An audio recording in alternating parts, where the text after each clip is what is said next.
ఈ లోకంలో ఎవరైనా గొప్ప గొప్ప కార్యాలు చేశారు అంటే, చరిత్రను సృష్టించారు అంటే వారెవరో తెలుసా మీకు? గురి కలిగిన వాళ్ళు, ఒక గమ్యము కలిగిన వాళ్ళు, ఒక దర్శనము కలిగిన వాళ్ళు, ఒక ఉద్దేశము కలిగిన వాళ్ళు, ఒక కారణాన్ని పట్టుకొని ఆ కారణాన్ని నెరవేర్చుకోవడానికి అహర్నిశలు ప్రయాసపడే వాళ్ళే చరిత్రకారులుగా ఈ లోకంలో మిగిలిపోయారు. మనలో చాలా మంది జీవిస్తున్నారు, కానీ ఎందుకు జీవిస్తున్నారో తెలియదు. మనలో చాలా మంది బ్రతుకుతున్నారు, కానీ ఎందుకు బ్రతుకుతున్నారో తెలియదు. కోర్స్ కొంతమంది బ్రతుకుతూ ఉంటారు, వాళ్ళు అంటూ ఉంటారు, ఎవరే నువ్వు తినడానికే పుట్టావురా అని చెప్పి. దేనికట? కొంతమంది తినడానికే బ్రతుకుతారు, కొంతమంది బ్రతకడానికి తింటారు. మరి మన సంగతి ఏమిటో? నీ జీవితంలో ఉన్నతమైనటువంటి కార్యాలు చేయాలి అంటే, ఉన్నతమైన స్థాయికి వెళ్ళాలంటే నువ్వు గురి కలిగి జీవించాలి. భక్తుడైనటువంటి విలియం కేరీ ఒక గురి కలిగి జీవించేవాడు. ఏంటో తెలుసా మీకు? ఒక చిన్న చెప్పుల షాప్ ఉంటే ఆ చెప్పుల షాప్లో కూర్చొని ప్రపంచ పటాన్ని తన కళ్ళ ముందు పెట్టుకొని ప్రపంచ దేశాల కోసం ప్రార్థన చేస్తూ ఉండేవాడు. ఎవరో తెలుసా? చెప్పులు కుట్టేవాడు. పెద్దగా చదువుకోలా, అలా చెప్పులు కుట్టేటటువంటి ఒక కోబ్లర్ ప్రపంచ పటాన్ని చూసి ఖాళీ సమయంలో ప్రపంచ దేశాల కోసం ప్రార్థన చేస్తూ ఉండేవాడు. అలా ప్రార్థన చేస్తూ ఉన్నప్పుడు ఎందుకో తన కళ్ళు, తన దృష్టి భారతదేశం మ్యాప్ మీద పడింది. ఆ భారతదేశాన్నే చూస్తూ దాన్ని గురిగా పెట్టుకొని ప్రతిదినం ప్రార్థన చేసేవాడు. దేవా, ప్రపంచంలో ఉన్న ప్రతి ఒక్కరిని ప్రాణంగా ప్రేమించావు, ప్రపంచాన్ని సృష్టించావు, మనిషిని సృష్టించిన దేవుణ్ణి మరచి మనిషి సృష్టించిన దేవుణ్ణి పూజిస్తూ సుఖము, సంతోషము, సమాధానం లేకుండా జీవిస్తున్నారు. మనిషిని సృష్టించిన నిన్ను మనిషి ఆరాధిస్తే ఎంత బాగుంటుంది, నిన్ను కనుగొంటే ఎంత బాగుంటుంది అని చెప్పి భారంతో ప్రార్థన చేసేవాడు. అలా ప్రార్థన చేయగా ఒకరోజు మిషన్ బోర్డ్ దగ్గరకు వెళ్ళి, యేసుక్రీస్తు ప్రపంచంలో ఉన్న ప్రతి ఒక్కరిని ప్రేమిస్తున్న దేవుడు, అందరినీ ప్రాణంగా ప్రేమించాడు కాబట్టి అందరి కొరకు ప్రాణం పెట్టాడు. దేవుడు లోకమును ఎంతో ప్రేమించాడు, కాగా తన కుమారుణ్ణి లోకానికి బహుమానంగా పంపించాడు. ఆ ప్రభు ఈ లోకంలో ఉన్న ప్రతి మనిషిని ప్రేమించాడు. ఆ మనిషి చేసిన తప్పుల వల్ల, పాపిష్టి పనుల వల్ల ఖచ్చితంగా శిక్ష ఉంది.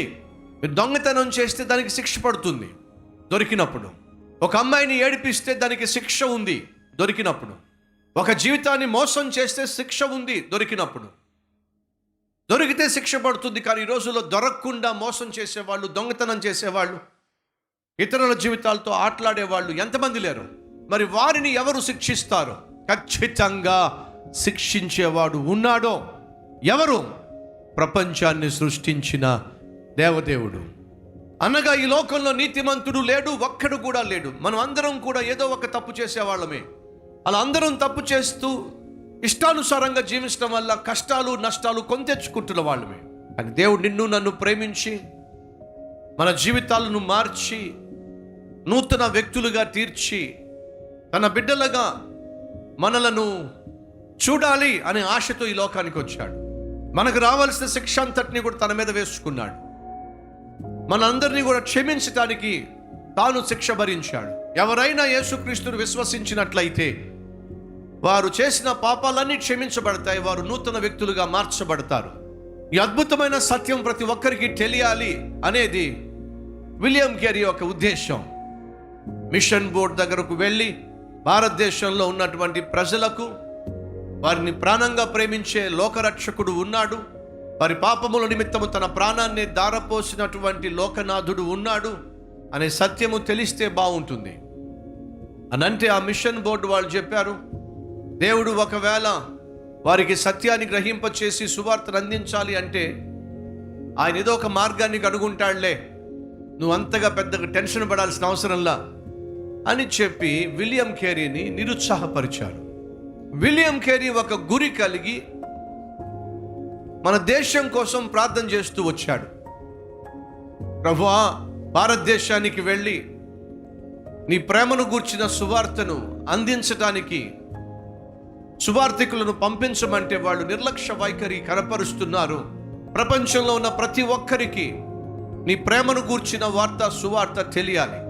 ప్రతి ఒక్కరూ చేసిన పాపముల నిమిత్తము శిక్ష భరించిన దేవుడు ఉన్నాడు అనే సత్యము తెలియాలి. ఎలా ప్రభువా? ప్రార్థన చేస్తూ ఉన్నాడు, భారతదేశపు మ్యాప్ చూస్తూ. ఇప్పుడు దేవుడు చెప్పిందాడు తెలుసా? ఎవరో వెళ్ళాలి అని చెప్పి నువ్వెందుకు అంటున్నావు? నువ్వే బయలుదేరు అని చెప్పాను. నేను బయలుదేరటం ఏమిటి ప్రభువా? నాకు పెద్దగా చదువు రాదే, నేను చెప్పులు కుట్టుకునేవాడినే, నేను వెళ్ళి ఏం చేస్తాను? నాకు కావాల్సింది చదువు కాదు, నీ టాలెంట్స్ కాదు, నీ ఎబిలిటీస్ కాదు. నాకు కావాల్సింది నీ అవైలబిలిటీ. నువ్వు నాకు అందుబాటులో ఉంటే చాలు, నువ్వు నాకు దొరికితే చాలు, నువ్వు నాకు లోబడితే చాలు, నిన్ను ఆ దేశానికి తీసుకుని వెళ్తా.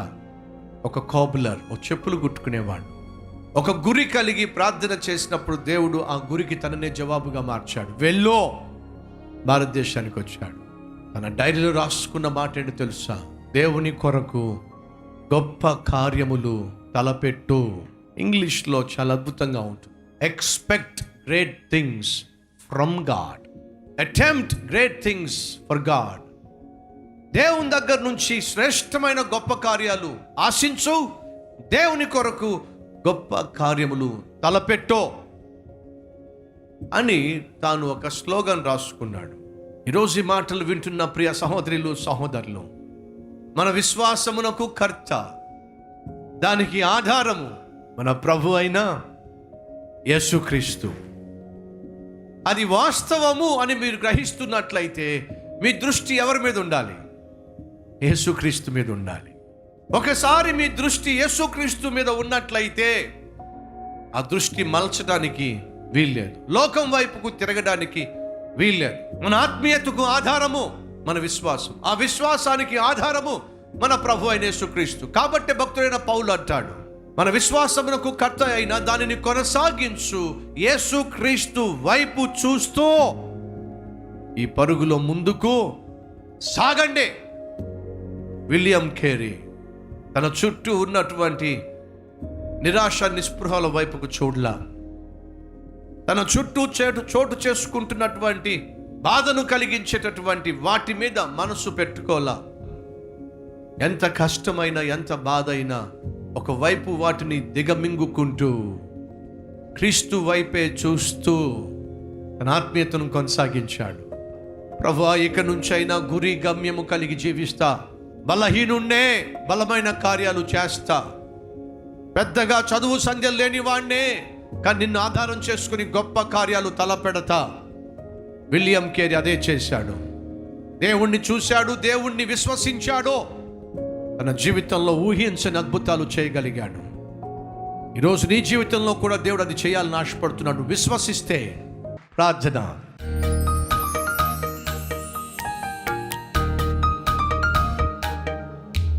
మహాపరిశుద్ధుడు అయిన ప్రేమ కలిగిన తండ్రి, పక్షిరాజు గురి గమ్యము కలిగి ఫోకస్ కలిగి తను జీవిస్తుంది.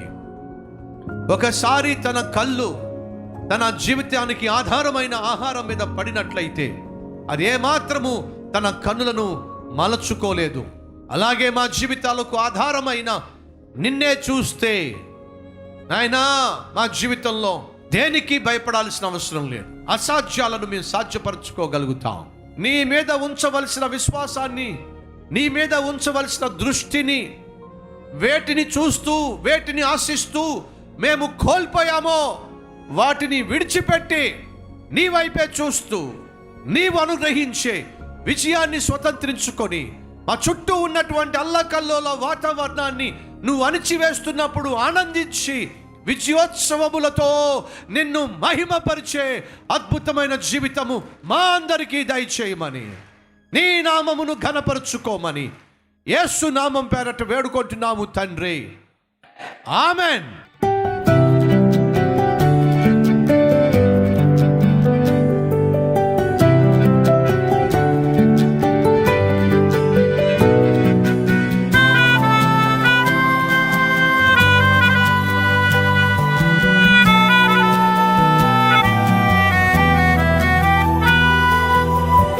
అద్భుత సందేశం మీకు ఆశీర్వాదకరంగా ఉంటే లైక్ చేయండి, అలాగే సబ్స్క్రైబ్ చేయండి.